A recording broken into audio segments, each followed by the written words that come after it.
우리 지난 시간에 임금 부분에서는 이제 임금의 개념, 통상임금과 평균임금의 개념에 대해서 개념까지 문제풀이 했죠.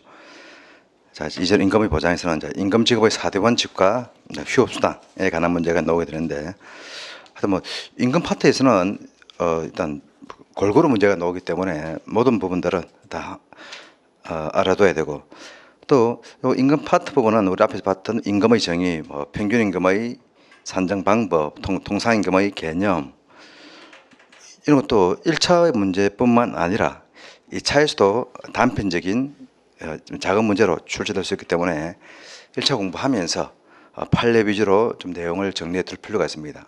그리고 최근 추세는 또 판례 위주로 나오고 있죠. 임금의 보장도 임금 지급의 4대 원칙과 휴업수당에 관한 부분, 임금채권 우선 변제에 관한 부분, 이런 부분들은 2차에서도 각각 독자적인 작은 문제로 나올 수도 있고, 또 1차에서도 각각 판례 중심으로 문제가 나오니까는 1차 때 하면서 어떤 판례가 있다고 하는 것을 머릿속에 넣어두고, 또 가급적이면 뭐 체계적으로 정리해두면은 2차 공부까지 한꺼번에 해결될 수 있죠. 일단 우선은 뭐 1차 과정에서는 개별 판례를 머릿속에 넣어두면은 나중에 2차 공부할 때 약간 좀 더 쉬울 겁니다. 자, 일단 우리 객관식 문제니까 이제 1차 풀이 위주로 공부를 하겠습니다.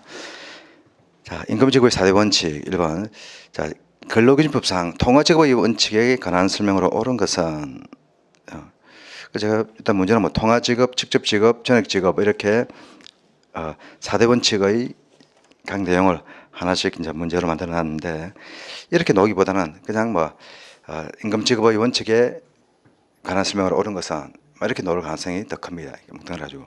그리고 또 사실 또 최근의 문제는 임금지급의 4대 원칙에 관한 설명 이런 것보다는 임금에 관한 설명, 또 나중에는 근로기준법에 관한 설명 중 이렇게 종합적인 문제가 많이 나오고 있습니다. 그러나 일단 공부할 때는 내용을 쪼개서 공부하게 되면은 머릿속에 정리하기가 쉽겠죠. 자기가 빠뜨린 것이 무엇인가를 알 수 있고 2차 공부까지 같이 대비가 되게 됩니다. 자, 옳은 것은 1. 상품 교환권은 현금과 같이 유통되므로 임금으로 지급할 수 있다. 우리 임금은 통화 지급의 원칙 같은 경우는 대한민국에서 통용되는 화폐죠. 그래서 상품 교환권은 통용되는 화폐가 아니기 때문에 상품권을 지급하기 때문에 통화 지급 원칙에 어긋난다. 그다음에 사용자가 이번 미성년자인 근로자의 임금을 근로자의 부모에게 지급하는 것, 즉 그것은 근로기준법 위반이 아니다.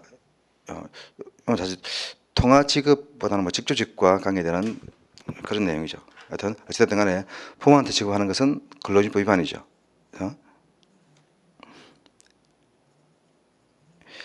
그래서 들렸고, 3번에 지역규칙에 특별한 규칙이 있는 경우에는 임금을 통화 이외의 것으로 지급할 수 있다. 즉 우리 임금 지급 원칙은 법령 또는 단체박에 의한 예외가 인정되는 경우가 있는데, 두 가지는 인정되고 두 가지는 인정 안 되죠. 그래서 법령에 의한 것은 다 인정되고, 그러면 이제 단체 협약에 의한 것만 두 가지가 인정되죠. 그래서 단체 협약에 의해서 인정되는 것이 이제 통화 지급과 전액 지급. 그래서 이 부분은 자주 나오기 때문에 반드시 좀 기억해 두기 바랍니다. 통화 지급과 전액 지급에 대해서는 단체 협약에 의한 예외가 인정된다.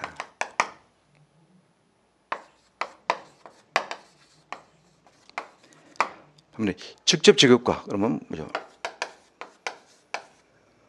그다음에 정기 지급 같은 경우는 단체 협약에 의한 예외가 허용되지 않는다라고 하는 거죠. 그래서 법 자문상에서는 통화 지급, 전액 지급 같은 경우 법령 또는 단체 협약이라고 되어 있지만, 법령은 우리가 신경 쓸 필요 없고 그 규정이 있든 없든 다른 특별법에서 예외가 다 허용되니까 문제는 그 단체 협약. 그리고 여기서는 이제 단체 협약에 의한 예외이지 근로자의 동의라든가 지역규칙에 의한 예외는 허용되지 않는다. 그래서 이건 우리가 쉽게 머릿속에 딱 들어오죠. 지역규칙이라든가 근로자의 동의가 있더라도 예외가 허용되지 않는다. 이건 되는데, 문제는 단체 협약에 의한 예외가 인정되는 것이 어떤 것이냐. 이 부분 두 가지, 통합 직업과 전액 직업. 이 부분을 정확하게 기억해 두지 않으면은 나중에 순간적으로 헷갈릴 수가 있다는 겁니다. 그래서 이 부분을 비틀어내는 문제는 잘 없습니다만은, 그는 이 부분을 틀리게 하는 경우는 약간 적습니다만은 이런 부분이 옳은 지문으로 나오는 경우는 많습니다. 그러니까 당연하게 그렇겠죠. 우리 대부분의 문제가 다음 중 옳지 않은 것은 이라는 문제가 많기 때문에 우리가 푸는 전체 지문 중에서 한 125, 농법 1, 125개 지문 중에서 틀린 지문보다는 옳은 지문들이 훨씬 많겠죠. 그러니까 옳은 지문이 나올 빈도가 많기 때문에 그런 것이고, 문제는 이제 이 부분을 정확하게 알고 있으면은 바로 저 부분 제끼고 나머지 부분에서 잠시 헷갈리는 게 있더라도 답을 찾기가 쉬운데, 여기서부터 헷갈려 버리면은 다른 나머지 네 개를 정확하게 알지 못하는 한 정답을 맞추기가 힘들죠. 그래서 자주 나오는 지문이니까, 자주 나온다기보다는 헷갈리기 쉬운 지문, 이런 부분들을 잘 해야 됩니다. 자주 나오는 지문도 중요하지만은 자주 나오든 뭐 덜 나오든 간에 내가 한 번 보고 기억할 수 있는 거면 관계없는데, 이거는 한 번 보고 기억하는 것이 아니고 암기해야 되는 것이죠.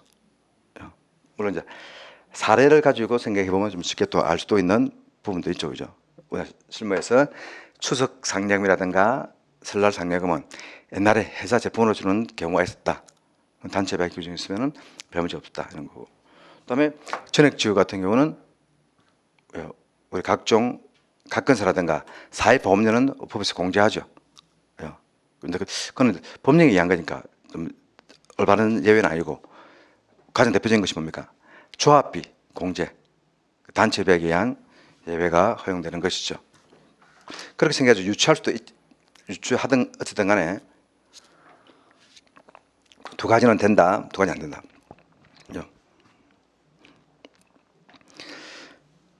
다음 4번에 개별 근로자의 동의가 있는 경우는 통화 이하의 것으로. 개별 근로자의 동의는 뒤에 뭐 통화든 뭐든 간에 이건 뭐 필요 없고, 3, 4번 이 문제에서는 뭐 3, 4번이 틀렸다고 하는 것은 쉽게 알 수 있죠. 근데 또 다른 문제에서는 헷갈릴 수 있다라고 하는 겁니다. 다음에 5번에 사용자가 임금을 통화가 아닌 물품으로 지급하는 경우에는 일단 뭐 벌칙은 주면 되는데 피해자의 명시적인 의사와 다르게 공소를 제기할 수 없다. 즉 반의사 불법죄인가 아닌가 하는 거죠. 우리 임금에 관한 것은 일단 반의사 불법죄인 것이 많겠죠.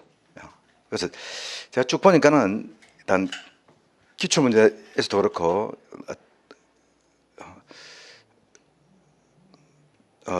어떻게 이때까지 출제된 문제에서는 이 반의사 불법죄에 관한 문제를 따로 출제한 문제를 제외하고는 이런 지문에 섞여 있는 부분에서는 전부 다 반의사 불법죄 임금만 출제되고 있습니다. 그러니까 우리 사실 반의사 불법죄가 아닌 것, 임금에 관한 규정 중에서 네 가지가 있죠. 네 가지를 기억해 두는 것이 제일 안전한데, 이것도 입건이 되면 네 가지를 기억해 두고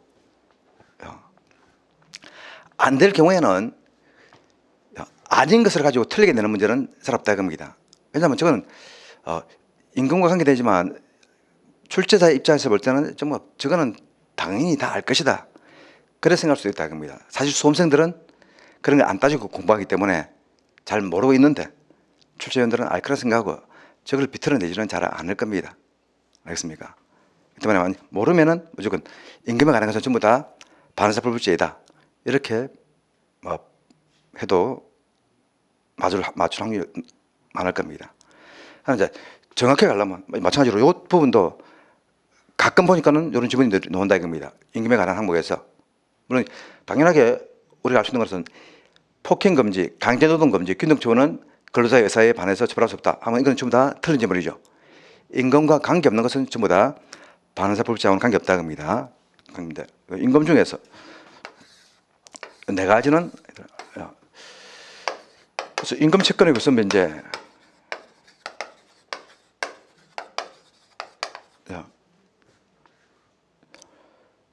그 다음에 우리 도급 사업에서의 직접 지급 책임,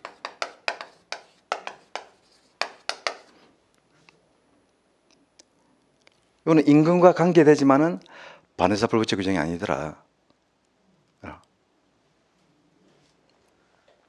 왜냐하면 이 두 개 자체는 아예 벌칙이 없습니다. 벌칙 자체가 벌칙이 없으니까는 뭐 반의사 불법죄하고 관계 없겠죠. 이것도 잘 이해하면은 이런 거죠. 임금 채권의 우선 변제는 뭡니까?